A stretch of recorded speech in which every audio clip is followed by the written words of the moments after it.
हाँ, तो इतना वेट करने के बाद फाइनली मेरी टेस्ट हुई। आई थिंक 2 और 2.5 आवर्स मेरे को वेट करने को बोला, तो सीधा आपको डिस्क्वालीफाई कर देंगे, गाड़ी में घुसेंगे ही नहीं। अभी टेम्पररीली जी लाइसेंस की जो क्राइटेरिया है वो चेंज हो गई है। ये सारी चीज़ें सिलेबस से ओमिट कर दी गई है and I think the deadline is 31 मार्च।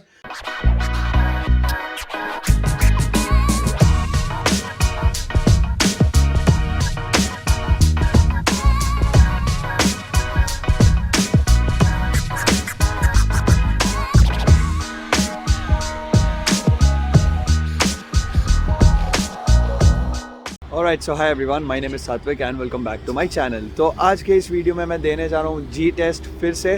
पहली बार मैं जब फेल हुआ था उस पर भी मैंने वीडियो बनाया था, लेकिन अब मैं वापस इसलिए देने जा रहा हूँ क्योंकि अभी टेम्पररीली जी लाइसेंस की जो क्राइटेरिया है वो चेंज हो गई है। तो अब हम ये देखेंगे कि नई क्राइटेरिया क्या है और आज मैं पास होता हूँ या फेल होता हूँ। लेकिन सब कुछ करने से पहले पेट भरना बहुत ज़रूरी है, इसलिए अभी मैं आया हूँ टिम हॉर्टन्स और फिर आगे हम जाते हैं। तो एक बात हमेशा याद रखो कि आप जब वहाँ पे टेस्ट देने जा रहे हो तो आपको आधे घंटे पहले वहाँ पे पहुँच जाना है, कुछ फॉर्मेलिटीज़ करनी है वहाँ पे। और फॉर्मेलिटीज़ में आपको पूछेंगे कि आपने कितनी बार हाईवे पे आप गए हो, आप कितनी बार आपने इस स्पीड से ज़्यादा वाले हाईवे पे गए हो, कितनी बार 401 पे गए हो। तो वो सारी चीज़ें आपको उनको बतानी है और आपका जो कार का नंबर है वो बताना है और वो सारी चीज़ें बतानी है उनको। इसके अलावा मैं आपको एक चीज़ और सजेस्ट करना चाहता था कि जब भी आप ऐसे क्विक ब्रेकफास्ट करना चाहते हो तो आप टिम हॉर्टन से हैश ब्राउन्स खा सकते हो और हॉट चॉकलेट आप ले सकते हो अगर आप कॉफ़ी नहीं ले रहे हो, जैसे मैंने यहाँ पे किया है। और इसके अलावा एक वेजिटेरियंस के लिए यही सजेशन था कि आपको अगर कोई वेजिटेरियन सैंडविच चाहिए यहाँ से टिम हॉर्टन से तो वो बनाएंगे, वैसे नहीं, आपको बताना पड़ेगा उनको। और मैंने अभी जो बनाई है वो है टेलरा बन toasted with herb and garlic cream cheese.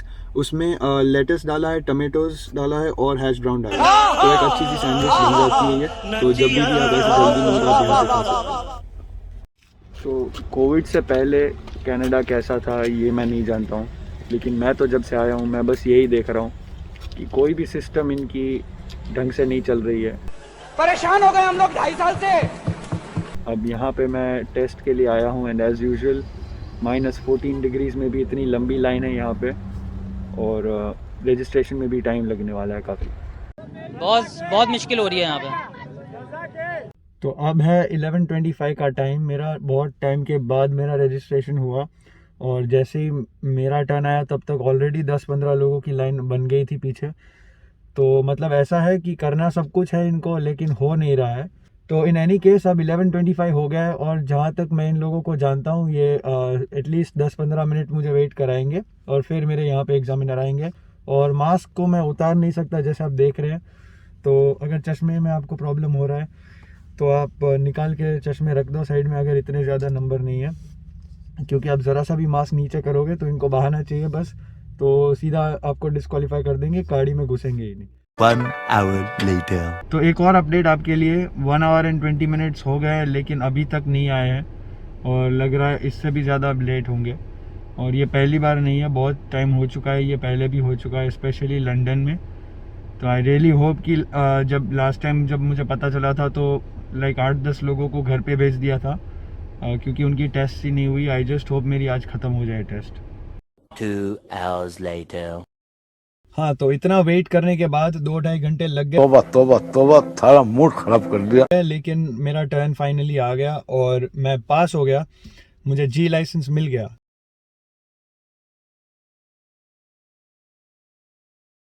तो अभी मैं एक पॉइंट डिस्कस करना चाहता हूँ जो एक बहुत ही बड़ा कन्फ्यूजन होता है सबके प्लानिंग में, कि भाई अगर वो DL एक्सट्रैक्ट लेके आ रहे हैं इंडिया से तो वो स्ट्रेट अवे G2 के लिए एलिजिबल है या स्ट्रेट अवे G के लिए एलिजिबल है, उनको G2 देनी चाहिए, G लेनी चाहिए, क्या करना चाहिए। तो मैं आपको बहुत ही सिंपल एक बात बताना चाहता हूँ कि जब भी आप DL एक्सट्रैक्ट लेके आते हो और वो स्ट्रेट अवे G के लिए एलिजिबल है तो आपके पास दो चॉइसेस हैं, या तो आप G स्ट्रेट अवे दे सकते हो या तो फिर आप G2 दे करके फिर G दे सकते हो। तो अब कोई पूछेगा कि भाई अगर मुझे G2 दे के G देना ही था तो फिर मैं ये DL एक्सट्रैक्ट लेके क्यों आता, मैं तो सीधा सीधा वही नहीं कर देता। तो भाई DL एक्सट्रैक्ट का फ़ायदा ये है कि आपको जो बीच में कंपलसरी जो एक गैप होता है वो आप स्किप कर सकते हो। तो अब मैं जब भी चाहे मैं G लेवल दे सकता हूँ, उसमें मुझे ये कंपलसरी जो एक गैप होता है कि भाई इतने महीने आपको वेट करना पड़ेगा, वो कोई कंपल्शन नहीं होता है। तो जिसमें भी पहले स्लॉट मिले वो ले लो और फिर जैसा आपका कॉन्फिडेंस बढ़ जाए, आप अगर जी आपकी बाकी रह गई है तो आप बाद में जी दे देना। तो ये बहुत ही सिंपल है, इसमें कोई भी कन्फ्यूजन नहीं है। दूसरी बात जो मैं आपको बताना चाहता हूँ वो ये है कि कुछ स्टेट्स के डीएल एक्सट्रैक्ट एक्सेप्ट नहीं कर रहे हैं ओंटारियो प्रोविंस के कुछ सिटीज़ में। तो ये चीज़ सबको पता है कि अगर डीएल एक्सट्रैक्ट एक्सेप्ट नहीं हो रहा है तो वो अगर ब्रैम्पटन जाते हैं तो ब्रैम्पटन में वो बहुत सारे डीएल एक्सट्रैक्ट जो कहीं और पे एक्सेप्ट नहीं हो रहे वो वहाँ पे एक्सेप्ट हो जाते हैं। तो एक बार ट्राई कर लो कि अगर आपका सिटी आपका डीएल एक्सट्रैक्ट एक्सेप्ट नहीं कर रहा है तो आप ब्रैम्पटन भी जाके ट्राई कर लो। बहुत सारे केसेस मैंने ऐसे देखे हैं जिनके एक्सेप्ट डीएल एक्सट्रैक्ट वहाँ पे हो गए। तो ये दो बातें थी जो मुझे सबको बतानी थी और आज इस वीडियो के ज़रिए मैंने इसमें शामिल कर दिया इन दोनों बातों को। अब मैं आपको बात करूँगा मेरी एक्सपीरियंस के बारे में, नई जो टेस्ट है उसमें क्या क्या पूछा जाता है और फिर मेरी इंश्योरेंस वालों के साथ क्या बात हुई, ये भी मैं आपको बताता हूँ आगे। तो अब हम ये देख लेते हैं कि जब मेरी आज जो टेस्ट थी उसमें मुझे क्या पूछा गया था। तो फर्स्ट ऑफ ऑल मैं आपको ऑनेस्टली बता दूंगा कि मैंने इतनी जल्दी इसलिए कि बुक करने में, और ये कल रात को ही मैंने आज का स्लॉट ले लिया था क्योंकि मुझे पता था कि सिलेबस अब चेंज हो गया है और जो नया सिलेबस है उसमें बहुत सारी पुरानी चीज़ें ऐसी है जो उन्होंने निकाल दी है। तो इस रीज़न से मैंने ये स्लॉट बुक किया था। तो मेरी टेस्ट में मुझे क्या पूछा गया, first of all parking spot में मैं वेट कर रहा था जब 2-2.5 घंटे तक। उसके बाद मुझे वो आए, ढूंढे, सब बात की, मेरा लाइसेंस चेक किया और कुछ डिस्क्लोजर्स होते हैं, ये फॉर्मेलिटी सब ख़त्म की और मुझे पार्किंग लॉट से बाहर निकलने को बोल दिया। पार्किंग लॉट से बाहर निकलते वक्त उन्होंने देखा कि मैं स्टॉप साइन पे वेट कर रहा हूँ या नहीं, ब्लाइंड स्पॉट चेक कर रहा हूँ या नहीं, या 360 स्कैन कर रहा हूँ या नहीं, पेडेस्ट्रियंस को राइट ऑफ वे दे रहा हूँ या नहीं, ये सारी चीज़ें उन्होंने देखी। उन्होंने बोला पार्किंग लॉट से बाहर निकल। उस टाइम उन्होंने ये देखा कि मैं ऑन कमिंग ट्रैफिक के साथ कैसे मर्ज करता हूँ, मैं दोनों लेन्स क्लियर है तब जा रहा हूँ या रिस्की है तब जा रहा हूँ, ये सारा उन्होंने देखा। वहाँ से मुझे वो ले गए 401 में मर्ज करने के लिए। जैसे ही 401 में मर्ज हो गया उसके बाद उन्होंने मुझे बोला कि भाई अब मर्ज हो गया, जैसे ही सेफ है तू लेफ़्ट लेन में चले जा। मैं लेफ़्ट लेन में चले गया। फिर कुछ देर तक उन्होंने बोला कि जैसे ही अब सेफ लगे फिर राइट लेन में चले जा। फिर मैं राइट लेन में चले गया। 1-2 बार उन्होंने यहाँ से वहाँ वो लेन चेंज करने के लिए बोला। इस टाइम भी उन्होंने वही देखा कि मैं पूरा 360 स्कैन कर रहा हूँ या नहीं, मैं हर 10-15-20 सेकंड में देख रहा हूँ या नहीं, side view mirror, rear view mirror, blind spot, ये सारी चीज़ें मैं आजू बाजू क्या हो रहा है मैं देख रहा हूँ या नहीं, इतना देखा उन्होंने। फिर 401 से मुझे 402 पे ले गए। वहाँ पे स्पीड लिमिट है 110, तो 100 वाले हाईवे पे मुझे ले गए, फिर 110 के मेरे रोड पे मुझे ले गए हाईवे पे। वहाँ पे 110 में भी सेम उन्होंने बोला कि चल लेफ़्ट जा, लेफ़्ट से तू वापस राइट जा। ऐसे 1-2 बार उन्होंने लेन चेंज करने को बोला और फिर वहाँ से उन्होंने एग्ज़िट करा दिया। एग्ज़िट कराने के बाद उन्होंने ये देखा कि सिटी ड्राइविंग मेरा कैसा है। सिटी ड्राइविंग में उन्होंने ये देखा कि मैं लेफ़्ट टर्न्स कैसे ले रहा हूँ, जो यहाँ पे कनाडा में it's considered to be slightly tricky. तो लेफ़्ट टर्न मेरा चेक किया। लेफ़्ट टर्न के बाद वो मुझे रेजिडेंशियल एरिया में ले गए। रेजिडेंशियल एरिया में उन्होंने ये देखा कि मैं रेजिडेंशियल एरिया की स्पीड फॉलो कर रहा हूँ या नहीं, ऑल वे स्टॉप साइंस में मैं रुक रहा हूँ या नहीं, 2 वे स्टॉप साइंस और ऑल वे स्टॉप साइंस में मुझे डिफरेंस पता है या नहीं।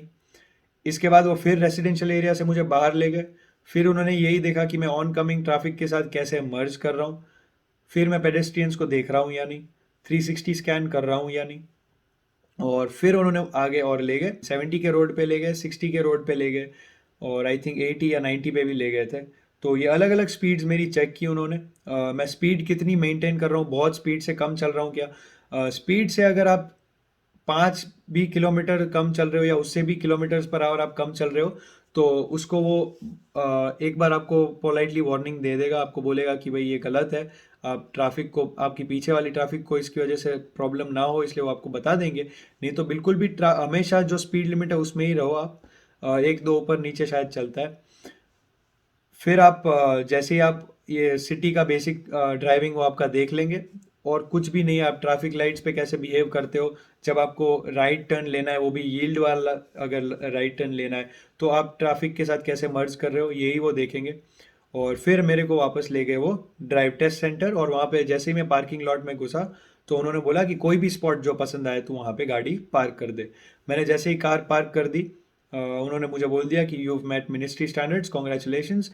तो इतना ही प्रोसीजर था। अंदर गया मैं, एक कूपन मुझे मिला, वहाँ पे जाके मैंने रजिस्ट्रेशन करवाया, बर्थ डेट पूछी, मेरी डिटेल्स पूछी, फर्स्ट नेम लास्ट नेम, और उन्होंने मुझे जो उन्होंने बाहर बताया था वही मेरे साथ अंदर हुआ, उन्होंने मुझे एक प्रोविजनल प्रिंट आउट दे दिया। तो बस यही था मेरा आज का जी का टेस्ट। कोई भी पार्किंग नहीं, कोई भी 3 पॉइंट टर्न नहीं, कुछ भी नहीं, ये सारी चीज़ें सिलेबस से ओमिट कर दी गई है and I think the deadline is 31 मार्च। तो बस इसी रीज़न से मैंने जल्दी से आज ये टेस्ट दे दी थी।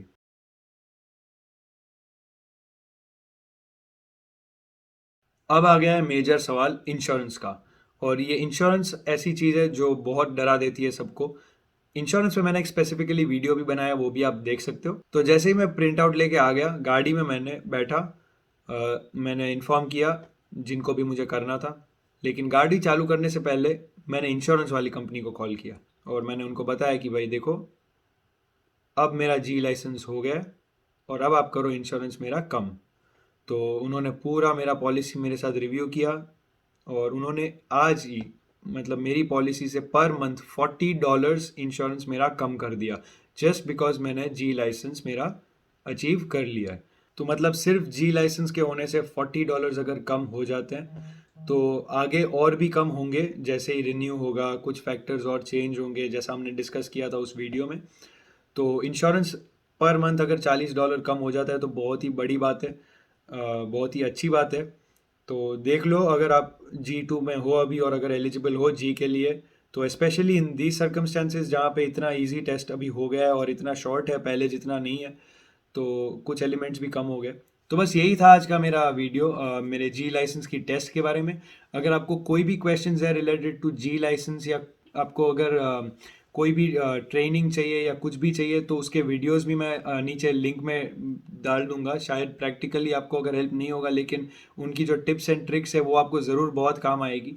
तो वो आप वीडियोस देख लेना, जिनके भी वीडियोस मैंने देखे थे। तो अगर कुछ भी है तो कमेंट कर दो।